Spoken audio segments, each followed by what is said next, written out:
ามแลงข้างทุ่งหนองหานตายนั่งเบิ่งฟ้าคือทอดแก้วตาเจ้าไปสิเลยพระธาตุเชิงชุมทางข่าวผู้ผ่านบ้านเฮายังคอยเสมอใจเข้มคือเกลือแต่บ่น้องสา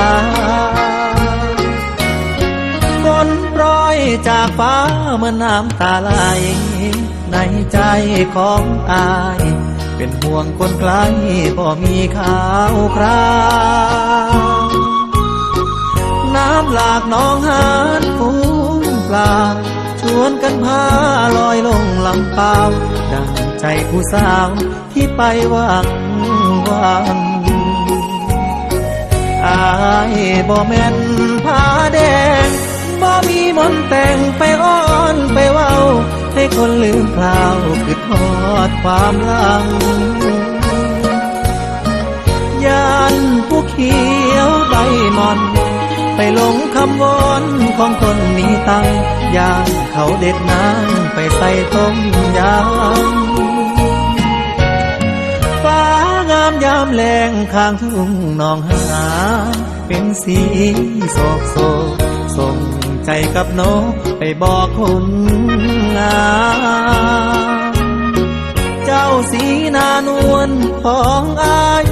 ขันบ่ลืมไล่หักและถ้อยคำอยากให้กลับลำคืนทุ่งหนองหาน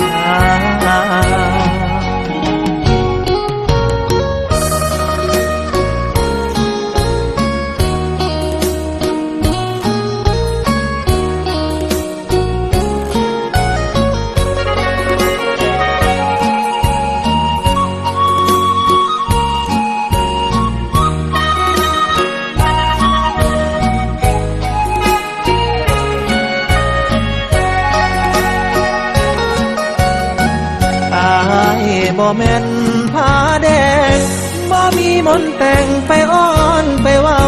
ให้คนลืมเปล่าคือทอดความหลังยานผู้เขียวใบมอน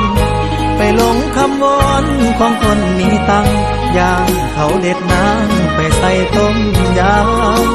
ำฟ้างามยามแลงข้างทุ่งหนองหานเป็นสี